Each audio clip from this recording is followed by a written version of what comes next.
Eu cumprimento a igreja com a paz do Senhor Jesus, amém? Eu cumprimento a igreja com a paz do Senhor Jesus, amém? Quantos estão felizes com Jesus nessa noite? Olha para alguém bonito, cheiroso que está do seu lado e diga para ele, que bom que você veio. Diga para ele, você está no melhor lugar da terra. E Deus, Ele marcou esse lugar para falar com a sua pessoa. Meus irmãos, abra sua Bíblia na segunda carta de Paulo aos Coríntios. Segunda carta do apóstolo Paulo aos Coríntios, capítulo de número 11.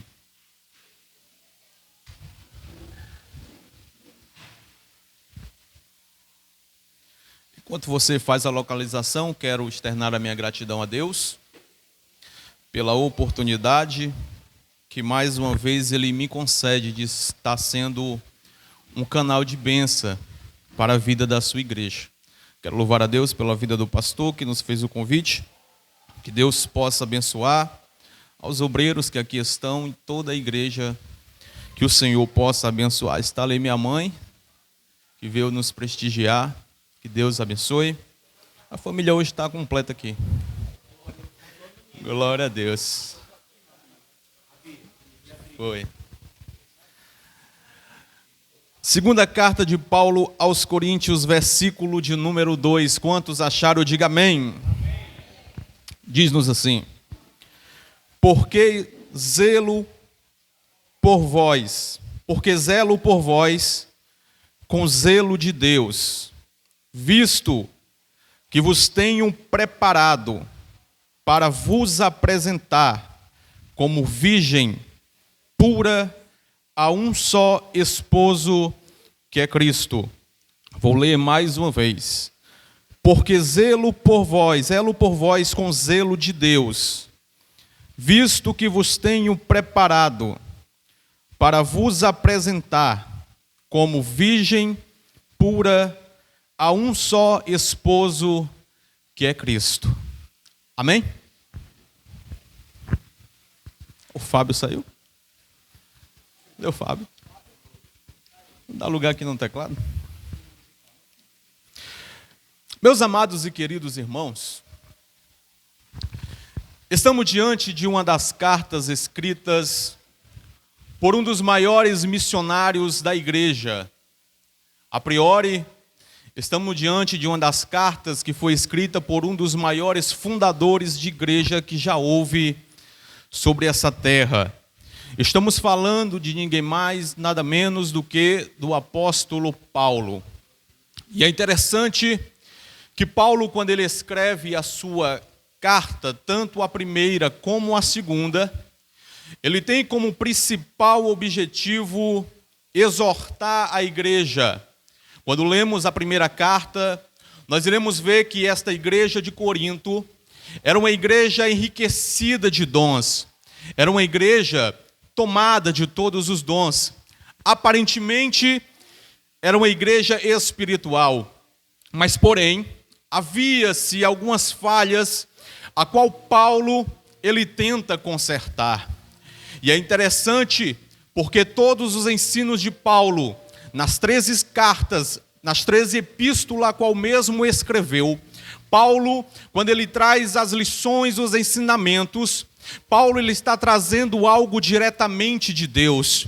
Pois quando mesmo Paulo ele escreve a sua carta aos Gálatas, no capítulo 1, se eu não me engano, versículo de número 12, o apóstolo Paulo vai dizer que tudo aquilo que ele aprendeu, que tudo aquilo que ele recebeu, não veio de Pedro, não veio de Tiago, não veio de João, não veio dos apóstolos, mas a revelação de que ele recebe é a revelação diretamente do próprio Deus. Então, Paulo, ele traz revelações diretamente do céu.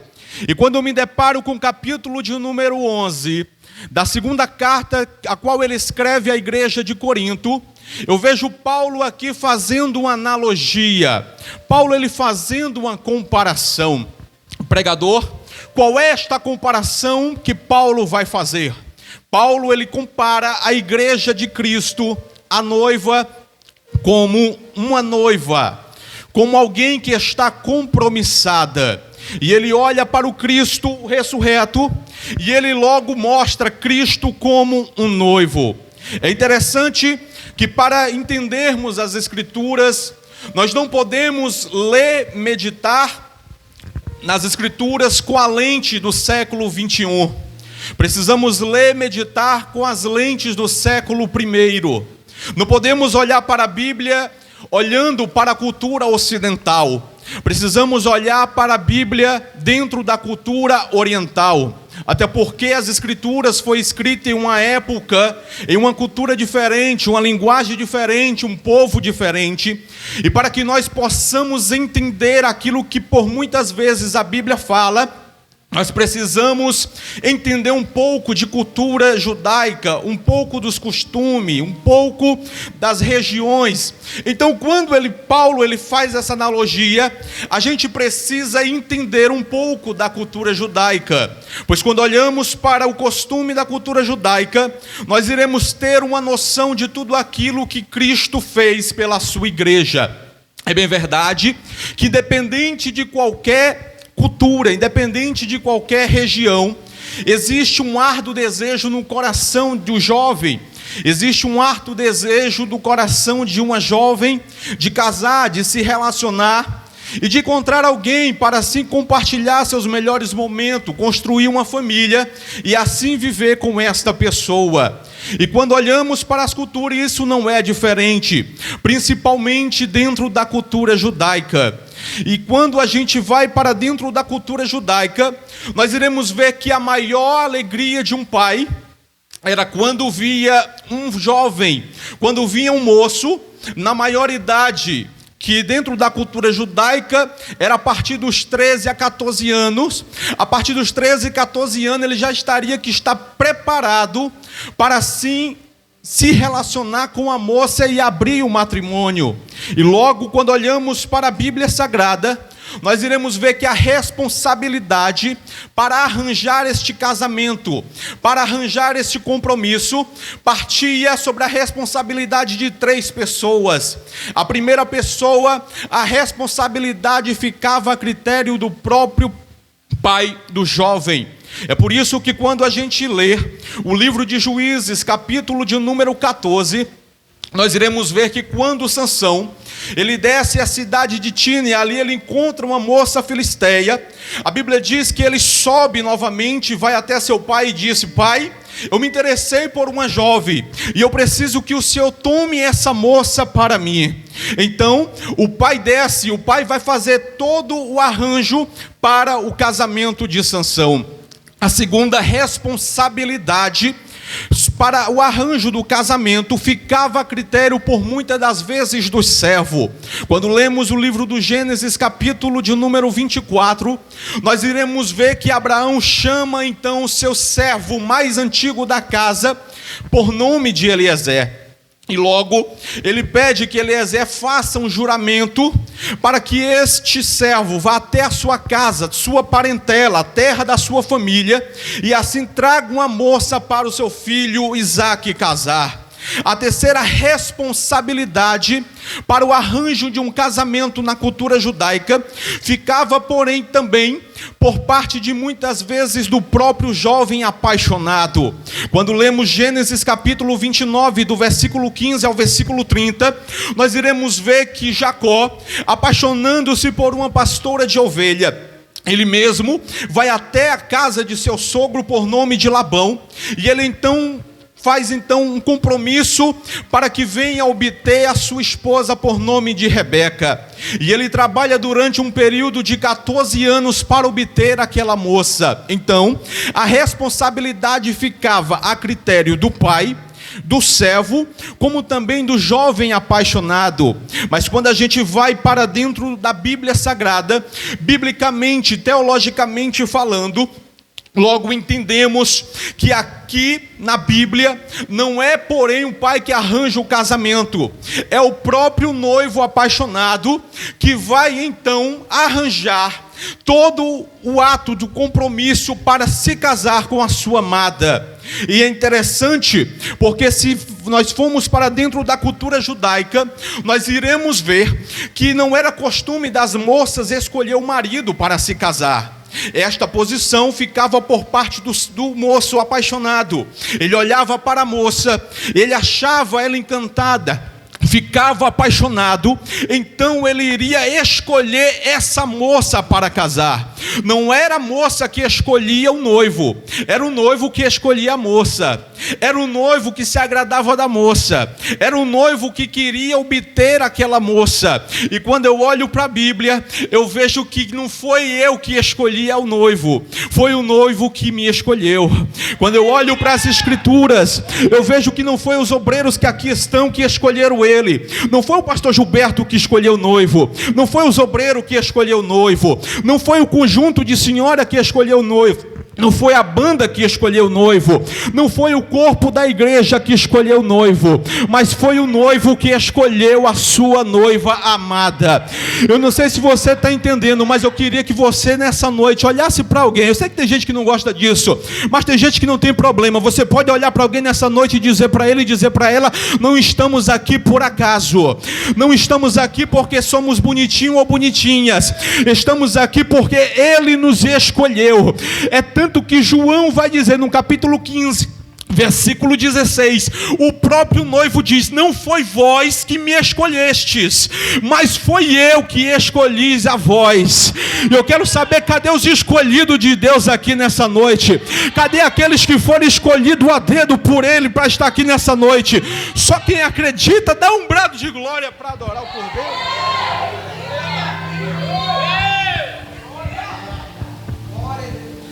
Então a escolha parte do noivo. Não é a moça que queria se relacionar, era o moço.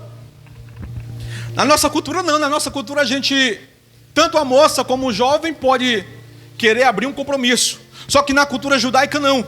Era o moço que tomava a atitude. Ele então escolhia com quem ele iria se relacionar. Então o noivo, ele escolhe a sua amada. Só que quando ele escolhe, ele precisa tomar uma atitude. Que atitude é essa, pregador? Ele precisaria ir até onde a moça estava. Ele precisaria ir até onde a sua futura esposa se encontrava, para fazer o arranjo de todos os preparativos. Pois na cultura judaica, o relacionamento ele é dividido em duas fases. Quantas fases? Quantas fases? Na primeira fase chama-se noivado. Na segunda chama-se casamento. Então, para se abrir o noivado, era necessário que o jovem fosse se encontrar com a jovem. Teria que ir de encontro à moça. Só que, biblicamente falando, a moça está embaixo. Lembra de Sansão? Sansão se apaixonou por uma filisteia que estava embaixo. Depois ele sobe e diz ao pai: pai, gostei de uma moça, e eu quero que o senhor tome ela para mim. Só que ele precisa descer. Para ele se aproximar dela, ele precisa. Aí João escrevendo no capítulo 1, versículo 14, ele diz: e o verbo se fez carne e habitou entre nós. Você consegue entender isso aqui? O noivo, ele teve que deixar toda a sua glória, porque Paulo, escrevendo aos Filipenses no capítulo 2, ele vai dizer que nós temos que ter o mesmo sentimento que houve em Cristo, que ele, sendo Deus, não teve por usurpação ser igual a Deus, antes tomou forma de servo, e como servo foi obediente até a morte, morte de cruz. Então ele tem que descer, ele precisa arranjar todo o preparativo para o noivado. Então João diz que o verbo se fez, ele desce. Só que tem um detalhe: os historiadores vão dizer que quando o noivo partia para onde a noiva estava, ele levava consigo 3 coisas. Quantas coisas eu disse? A primeira coisa que o noivo levava era uma certidão. Era uma certidão de casamento. A segunda coisa que o noivo levava, uma grande quantidade em dinheiro. E a terceira coisa que ele levava, um odre cheio de vinho, juntamente com uma taça. Então, quando ele chegava diante do pai da moça, a primeira coisa que ele iria fazer era tirar aquela certidão. E ao tirar a certidão, ele teria então que fazer algo. Por quê? Porque uma moça, para ser tirada da casa do pai, iria se abrir uma dívida.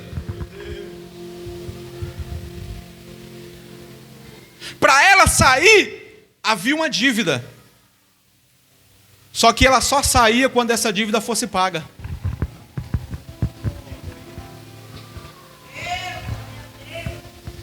Ela só podia sair de onde ela estava quando a dívida fosse. E o noivo levava o quê junto com ele? Levava o quê junto com ele? Exatamente para pagar o preço, para ela sair de onde ela estava. Eu não sei se você entende isso, mas eu e você tínhamos uma dívida. A dívida era diretamente com o pai. Só que nós não tínhamos a capacidade de pagar essa dívida. Lembra de Marcos capítulo 2? A Bíblia diz que Jesus está na casa. Jesus está onde? Jesus está pregando em Cafarnaum. Uma grande multidão se aglomera ao ponto de não caber gente nem sequer junto à porta. A Bíblia diz que 4 homens traziam um paralítico. Como não podia entrar por baixo, eles foram por cima. E o texto diz que eles descem o paralítico pelo buraco que eles fizeram no telhado da casa. E a Bíblia diz que Jesus olha para o paralítico. Todo mundo estava ansioso, esperando Jesus olhar para eles e dizer: olha, levanta-te e anda.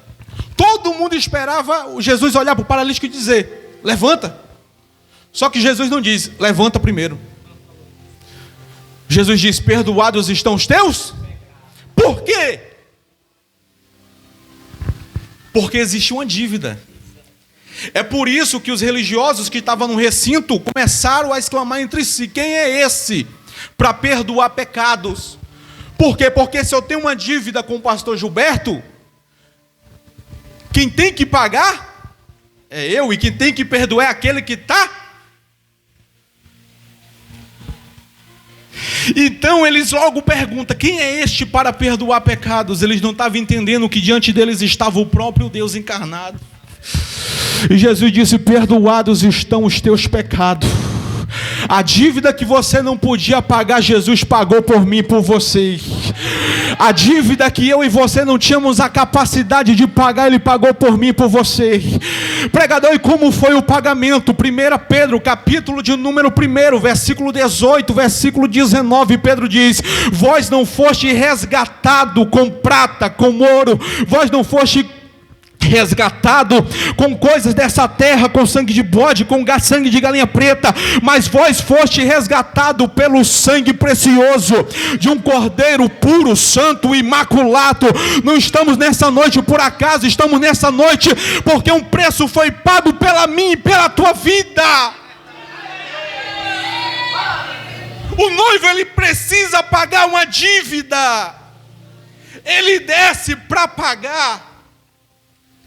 Ele paga, então, essa certa quantia ao pai da moça. E quando ele pagava essa certa quantia, automaticamente o moço, ele pegava aquele odre de vinho,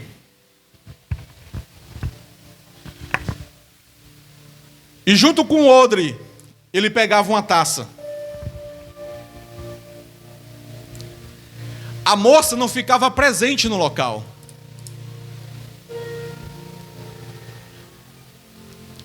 Então, após o pagamento da dívida, a moça, ela entrava no local. O moço pegava uma taça, enchia com vinho, e ele então entregava a moça.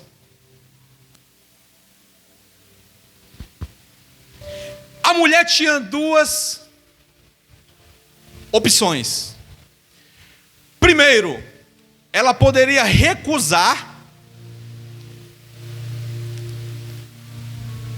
e ela recusando, ela estava dizendo que não queria compromisso. Mas, porém, se ela pegasse aquele cálice e tomasse, ela estaria dizendo tanto ao pai como para o noivo: eu aceito este compromisso contigo.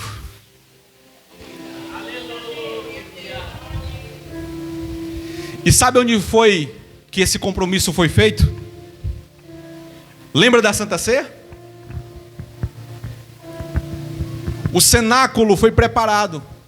Jesus está reunido com os discípulos. Tem pão e tem vinho. Jesus pega o pão, parte e dá para os discípulos. Depois disso, ele pega o vinho e diz: esta é a nova aliança no meu sangue. Tomai e bebei. Aí você vai para os evangelhos sinóticos: Mateus, Marcos, Lucas e João. Mas é interessante que nem Mateus, nem Lucas e nem João vai trazer um detalhe. Apenas Marcos traz esse detalhe. A Bíblia diz que Jesus deu o vinho e eles tomaram. Mas Marcos vai dizer assim: esta é a nova aliança no meu. A Bíblia diz que Jesus deu. Eles pegam o cálice e a Bíblia diz: e todos beberam.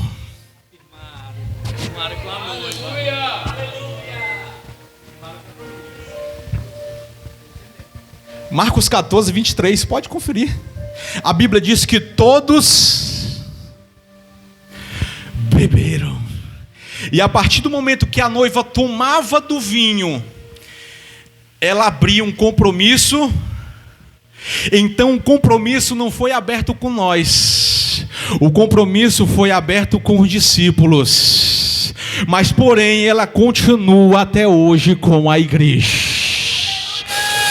Olha para alguém que está do seu lado e diga para ele: nós temos um compromisso com o noivo. Diga para ele: nós temos um compromisso com ele.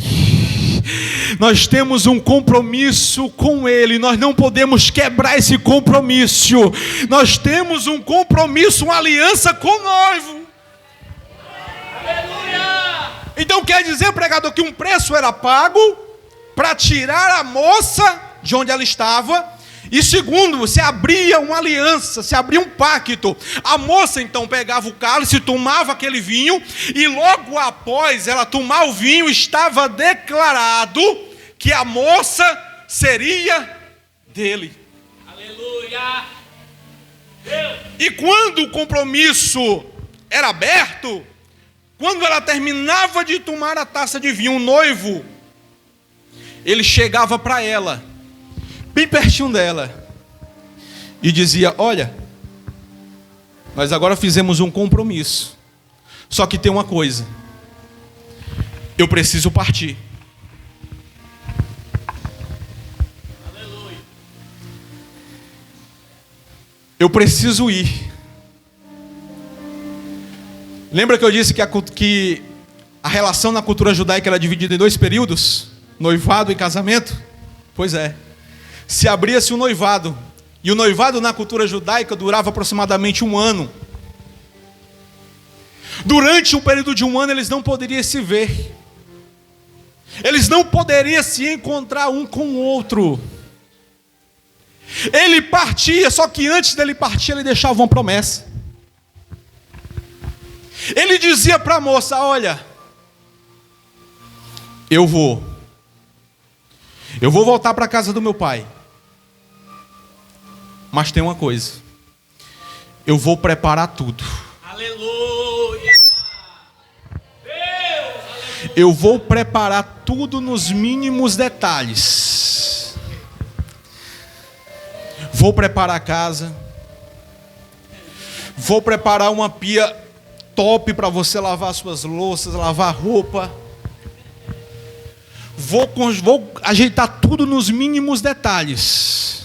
Mas tem uma coisa: depois que tudo estiver preparado, Meu Deus! eu vou voltar.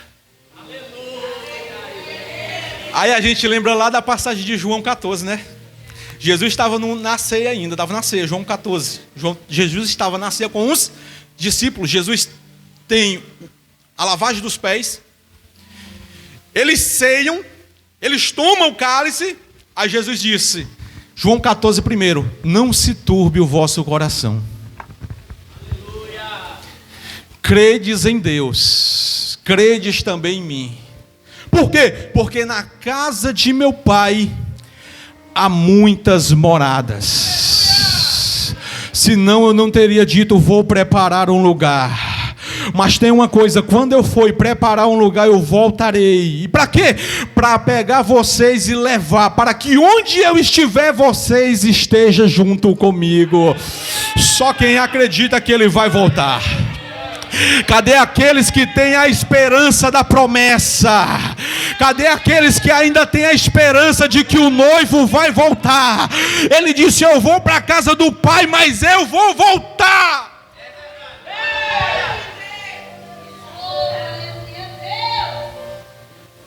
Ele vai voltar. Rony, a nossa maior esperança é que ele vai voltar. Ele veio consertar todo o noivado, ele paga o preço, ele abre o pacto. Só que ele faz uma promessa: eu vou voltar, eu vou buscar vocês. Vocês não vão ficar aqui, porque os discípulos estavam preocupados. Aleluia. Os discípulos olharam para ele e disseram: Senhor, tu vai partir, mas quem vai ficar conosco?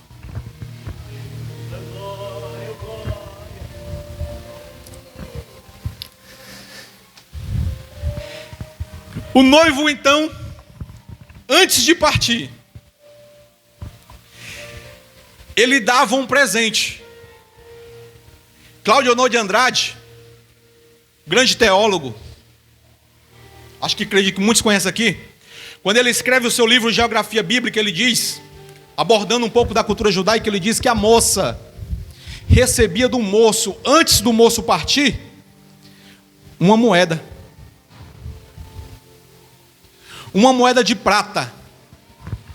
Essa moeda nada mais, nada menos era do que uma dracma. E nesta dracma, Cláudio Honor de Andrade vai dizer, comentando, ele vai dizer que na dracma havia uma seguinte frase: seja consagrada a mim.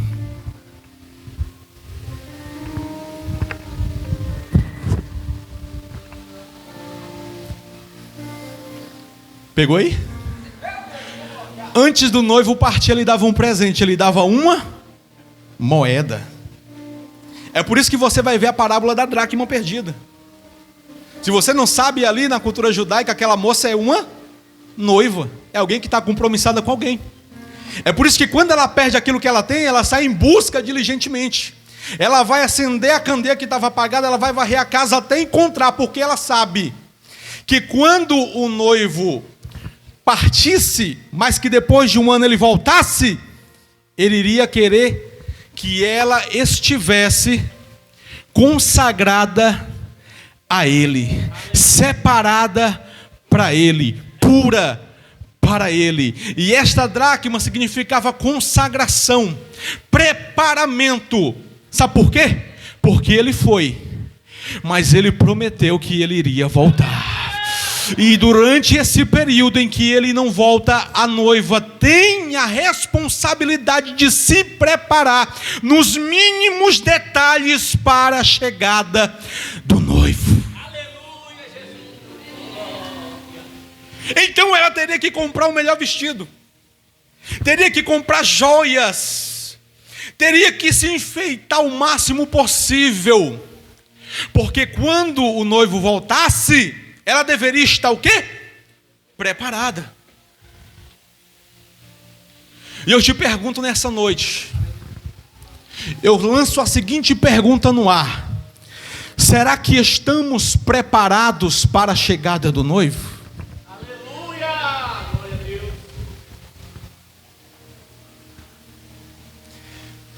Será que estamos consagrados para a chegada do noivo?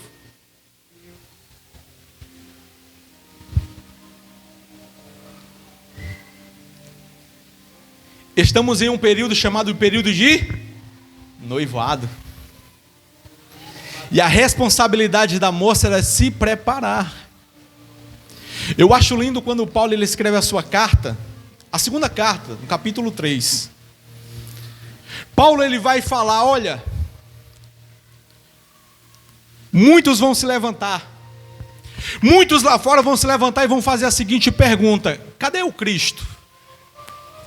Cadê a promessa de que ele viria? Afinal de contas, desde o tempo em que nossos antepassados morreram, tudo continua da mesma forma. Aí Pedro, lá no versículo 8, se eu não me engano, ele vai fazer uma completação. Olha, o Senhor não tarda a sua promessa, embora muitos a tenham por tardia. Porque um dia para o Senhor é como mil anos. E 1000 anos para Ele é como... Mas por que Ele não voltou? Porque Ele é misericordioso. Aí Paulo continua, Ele não quer que ninguém se perca. Aleluia. Você sabia que se Jesus tivesse voltado algum tempo atrás, você tinha ido?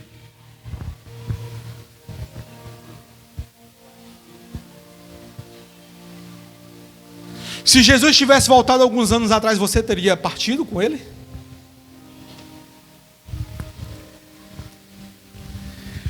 Mas e se Ele voltasse hoje?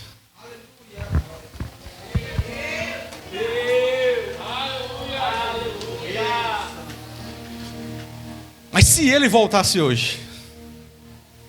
Para um novo.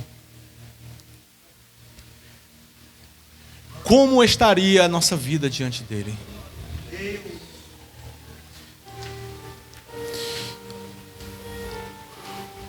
Como se encontramos diante do noivo? Fica de pé nessa noite.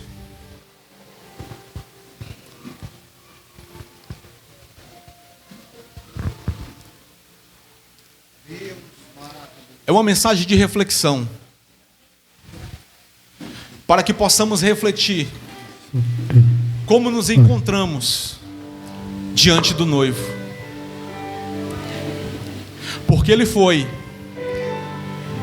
mas Ele fez a seguinte promessa: que vai voltar. E a noiva tem a responsabilidade de estar preparada para se encontrar com Ele. Eu não sei como encontra a sua vida nessa noite. Não sei como encontra-se a sua vida espiritual. Espírito Santo. Mas talvez essa seja a noite de renovar essa aliança. Talvez essa seja a noite de você fazer um pacto com Ele. A banda vai louvar. Enquanto a banda louva, você fique entre você e Deus. E se você sentir que essa aliança precisa ser restaurada, esse pacto precisa ser restaurado, eu te convido aqui na frente.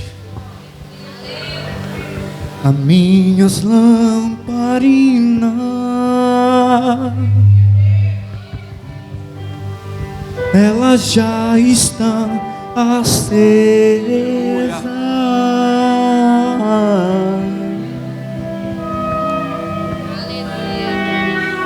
Deus. Só estou esperando Aleluia. o barulho dos teus passos em direção à porta.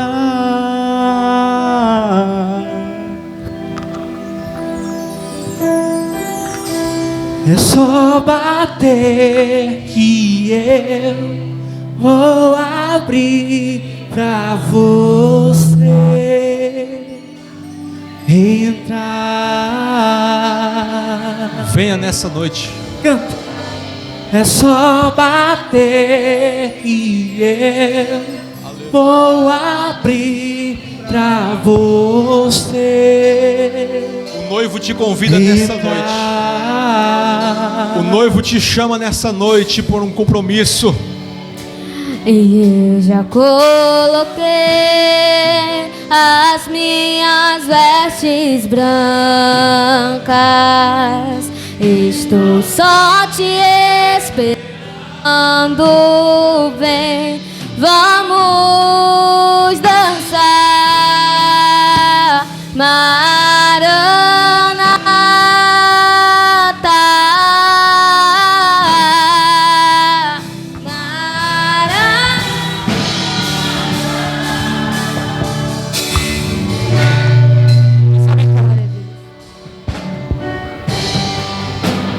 Minhas lamparinas estão acesas.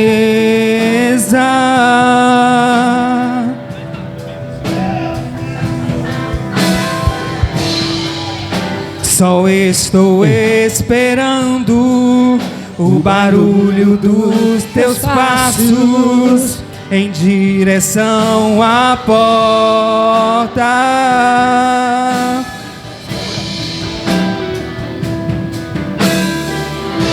É só bater que eu vou abrir pra você. Quantos vão abrir?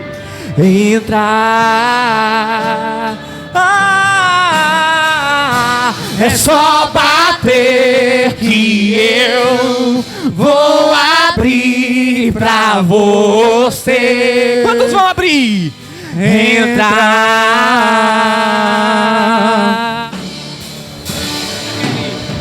Eu já coloquei as minhas vestes brancas. Diga, estou Só te esperando. Vem, vamos dançar.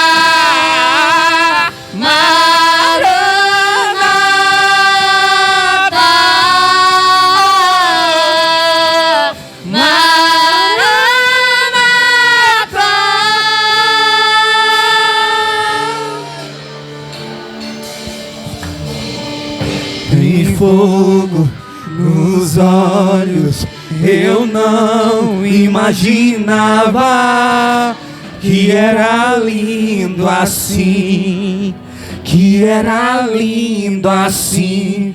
Meu noivo esperado, eu abro a minha casa, pode morar aqui.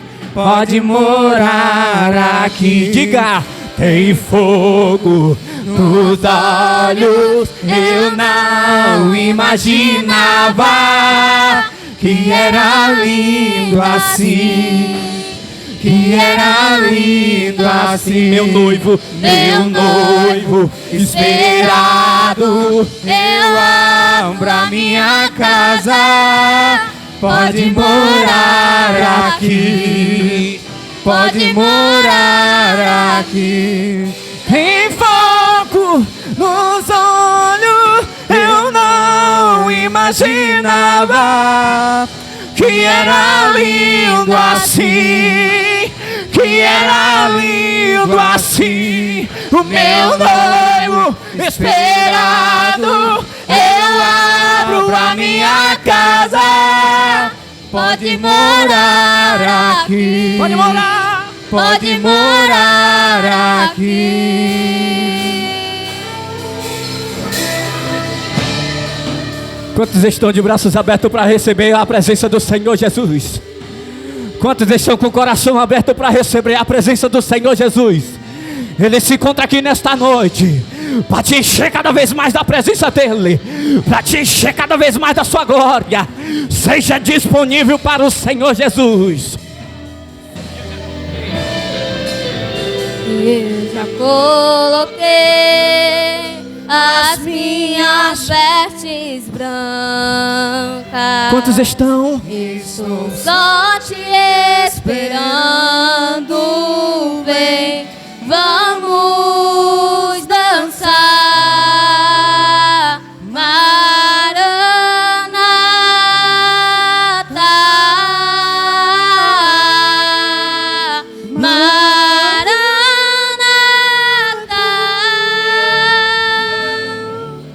Glória a Deus.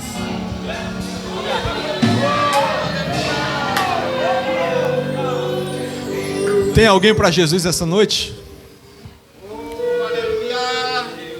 A oportunidade é essa. Enquanto ele não volta, as portas da graça estão abertas. Lembra das parábolas das 10 virgens? 5 loucas, 5 prudentes? O noivo chega. Todas tinham azeite, porém apenas 5 tinham reserva. Outras 5 não tinham, porém elas foram comprar. Só que tem um detalhe, quando elas voltam, a porta já estava e elas começam a bater na porta. Sabe o que é interessante? É que dentro da cultura judaica não é costume bater na porta quem é conhecido. Aleluia, glória a Deus. Quem é conhecido não precisa bater na porta. Ele apenas fala e quem está do outro lado abre. Agora quem é estranho bate na porta. Será que você é conhecido do noivo ou será que você é um estranho? Aí ele foi. Ele disse, eu vou, mas eu vou voltar.